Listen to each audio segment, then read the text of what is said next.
Saudara dan saudariku yang kekasih, Salam, selamat berjumpa dengan Renungan Harian Iona, Inspiration of New Apostolic. Damai sejahtera Tuhan Yesus Kristus menyertai kita.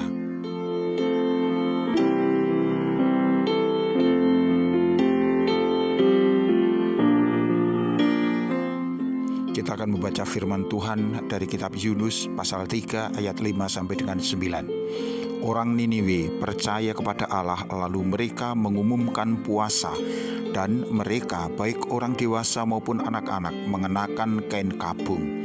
Setelah sampai kabar itu kepada raja kota Niniwe, turunlah ia dari singgasananya, ditinggalkannya jubahnya, diselubungkannya kain kabung, lalu duduklah ia di abu. Lalu atas perintah raja dan para pembesarnya, orang memaklumkan dan mengatakan di Niniwe demikian, manusia dan ternak, lembu sapi dan kambing domba tidak boleh makan apa-apa, tidak boleh makan rumput dan tidak boleh minum air. Haruslah semuanya, manusia dan ternak, berselubung kain kabung dan berseru dengan keras kepada Allah, serta haruslah masing-masing berbalik dari tingkah lakunya yang jahat dan dari kekerasan yang dilakukannya. Siapa tahu mungkin Allah akan berbalik dan menyesal serta berpaling dari murkanya yang menyala-nyala itu, sehingga kita tidak binasa.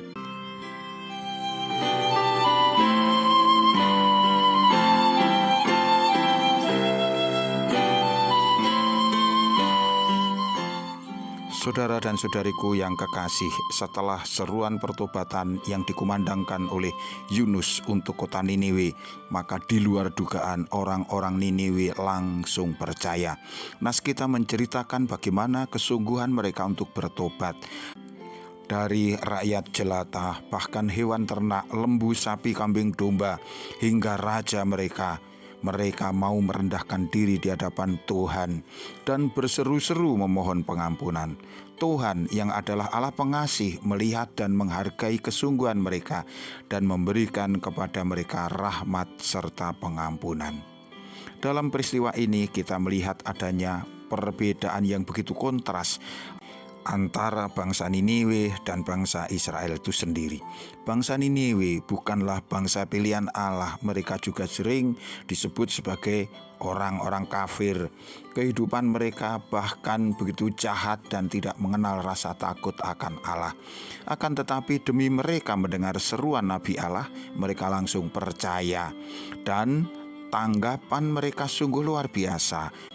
Mereka segera mengambil sikap pertobatan, merendahkan diri kepada Allah, berkabung, berpuasa, dan berseru-seru dengan takut kepada Tuhan.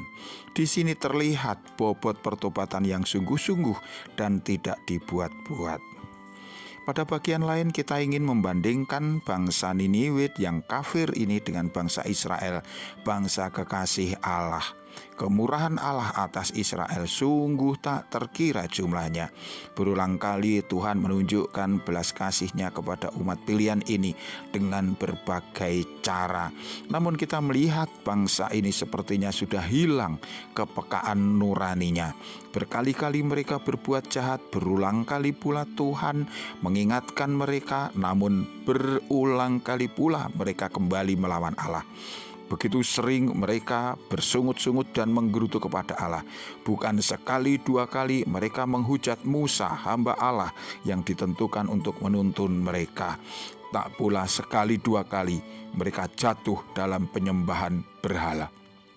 Sebagai umat pilihan, bukankah mereka seharusnya lebih tahu tentang sifat Allah yang mengasihi, yang merawat mereka, sehingga seharusnya hidup mereka juga lebih taat, lebih patuh kepadanya. Perilakunya mestinya juga lebih terpuji.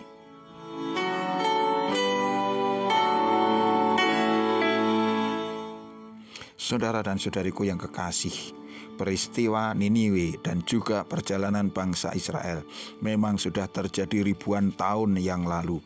Namun kita tetap bisa menemukan hal-hal yang relevan yang hendaknya menjadi pelajaran bagi kita pada masa sekarang.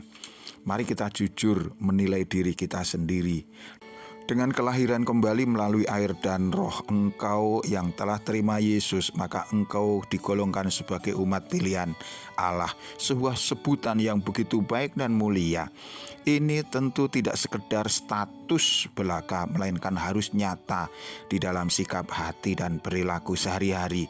Jangan sampai sebagai umat pilihan engkau sama saja atau bahkan lebih jahat daripada umat yang tidak takut akan Allah.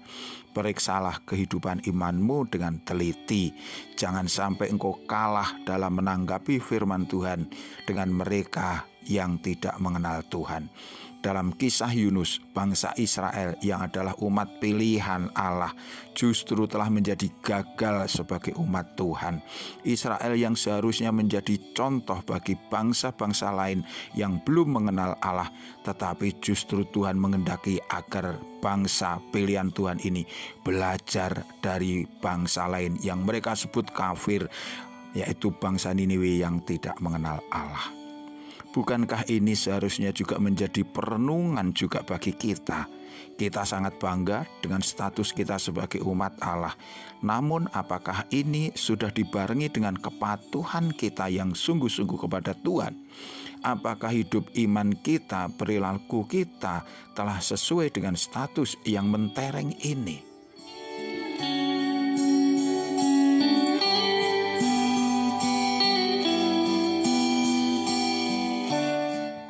Saudara dan saudari yang terkasih, lihatlah dengan jujur orang-orang yang engkau anggap tidak mengenal Tuhan. Mereka beribadah dengan begitu disiplin dan tertib. Mereka berusaha keras mewujudkan apa yang mereka yakini sebagai iman mereka dalam sikap dan perilaku yang sesuai. Bagaimana dengan dirimu? Bagaimana dengan hidup ibadahmu, dengan doa-doamu? Apakah engkau lebih disiplin dari mereka? Atau justru sebaliknya? Allah memang tidak pernah menekan kita dengan tata ibadah yang kaku, yang keras, melainkan menghendaki kepatuhan yang tulus, yang keluar dari dalam hati. Sudahkah itu tampak dalam keseharian kita? Jangan-jangan kita hanya mengedepankan simbol-simbol keagamaan kita saja, tetapi abai terhadap esensi iman itu sendiri, yaitu kasih kita kepada Allah dan sesama. Saudaraku yang dikasihi Tuhan, teruslah engkau kritis dengan imanmu dan jangan terjebak dalam kebanggaan semu di mana engkau merasa cukup disebut sebagai orang Kristen saja, tetapi sebenarnya yang ada dalam hati adalah sikap yang tidak peduli kepada Allah. Tuhan memberkati kita, sampai jumpa. Amin.